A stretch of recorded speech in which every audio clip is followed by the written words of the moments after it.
होना चाहिए।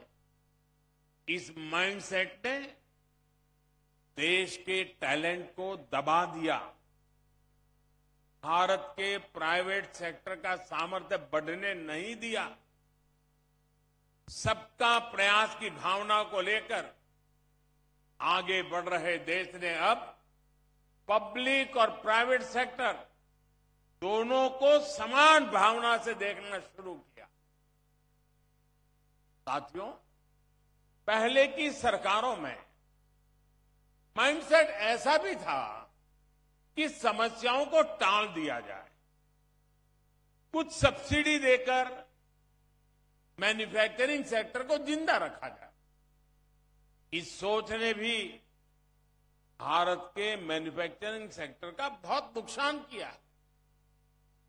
इस वजह से पहले न ही कोई ठोस नीति बनाई गई और साथ ही logistics, electricity supply, water supply, ऐसी जरूरतों को नजरअंदाज कर दिया गया। इसका परिणाम क्या हुआ? मेरे देश की युवा पीढ़ी इसको भली भांति जान सकती। अब आज का भारत एक नए माइंडसेट, एक नए वर्क कल्चर के साथ काम कर रहा है।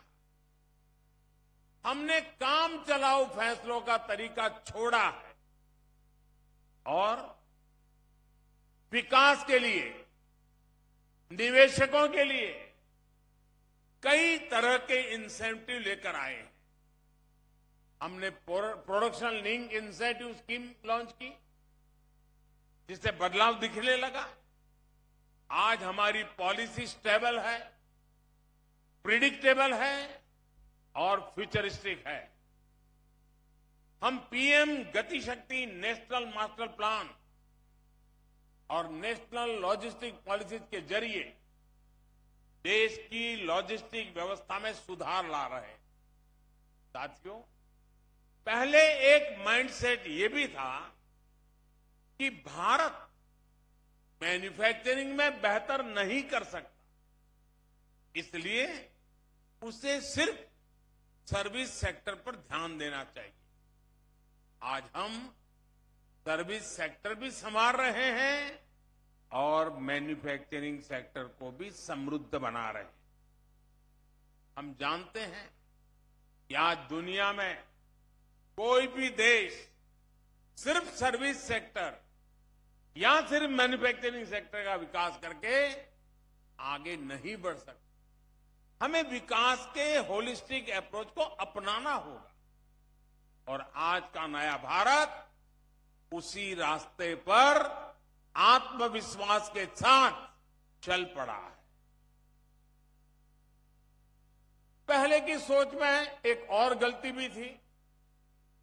माइंडसेट ये था कि हमारे यहां स्किल मैन पावर की कमी है, देश के स्किल पे भरोसा नहीं था, देश की टैलेंट पर भरोसा नहीं था और इसलिए मैन्युफैक्चरिंग के क्षेत्र पर एक प्रकार से उदासीनता रही, उस पर कम ध्यान दिया गया।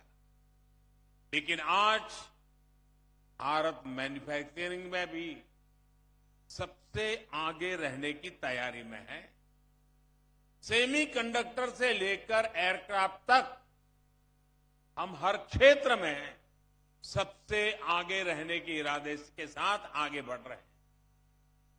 ये इसलिए संभव हुआ क्योंकि पिछले 8 वर्षों में हमने स्किल डेवलपमेंट पर फोकस किया और उसके लिए एक माहौल तैयार किया। इन सारे बदलावों को आत्मसात करते हुए आज मैन्युफैक्चरिंग सेक्टर में भारत की विकास यात्रा इस पड़ाव पर पहुंची है। साथियों, हमारी सरकार की इन्वेस्टमेंट फ्रेंडली नीतियों का फल एफडीआई में भी दिखता है। पिछले 8 वर्षों में 160 देशों से ज्यादा की कंपनियों ने भारत में निवेश किया है।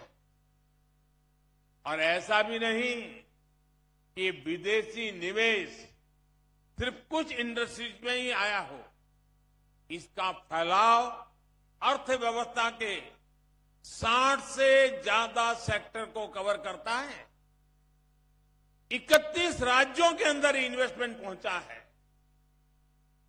अकेले एरोस्पेस सेक्टर में ही $3 बिलियन से अधिक का निवेश हुआ है।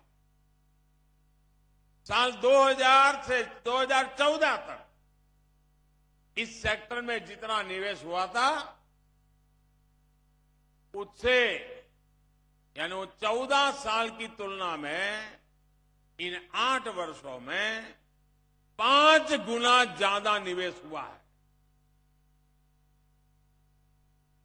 आने वाले वर्षों में आत्मनिर्भर भारत अभियान के बड़े पिलर्स डिफेंस और एरोस्पेस सेक्टर होने वाले।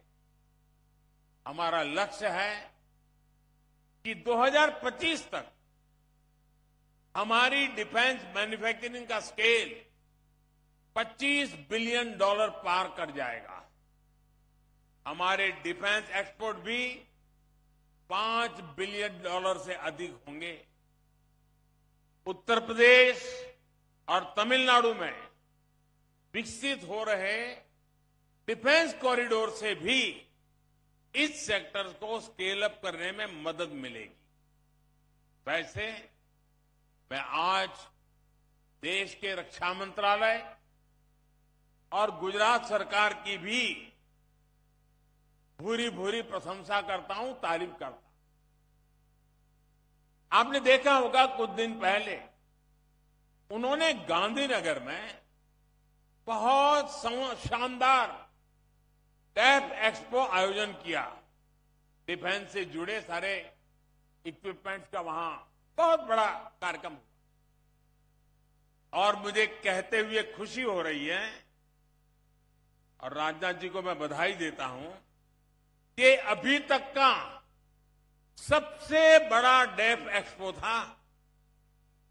और इसमें सबसे बड़ी खूबी ये थी कि इस डेफ एक्सपो में प्रदर्शित सभी उपकरण और टेक्नोलॉजी सबके सब भारत में बने थे। यानी प्रोजेक्ट C295 का प्रतिबिंब हमें आने वाले वर्षों के डेफ एक्सपो में भी दिखाई देगा। मैं टाटा ग्रुप को और एयरबस को इसके लिए भी अग्रिम शुभकामनाएं देता हूं।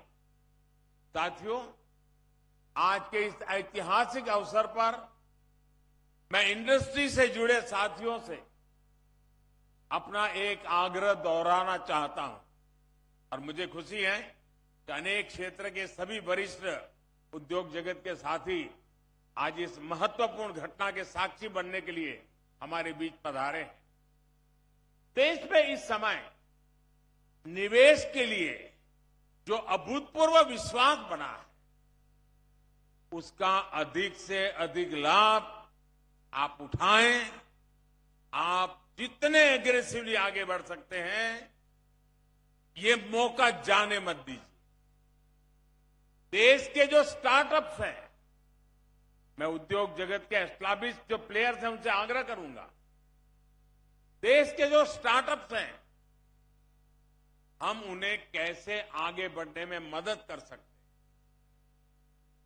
मैं तो चाहता हूं सब बड़ी इंडस्ट्री एक स्टार्टअप सेल अपने यहां बनाएं और देश भर में जो हमारी नए नौजवान स्टार्टअप में काम करते हैं उनका अध्ययन करें और उनके काम में उनकी रिसर्च क्या मैच कर सकती है उसका हैंड होल्डिंग करें। आप देखिए बहुत तेजी से आप भी बढ़ेंगे और मेरे वो नौजवान आज स्टार्टअप की दुनिया में हिंदुस्तान का नाम रोशन कर रहे हैं, उनकी भी ताकत अनेक गुना बढ़ जाएगी।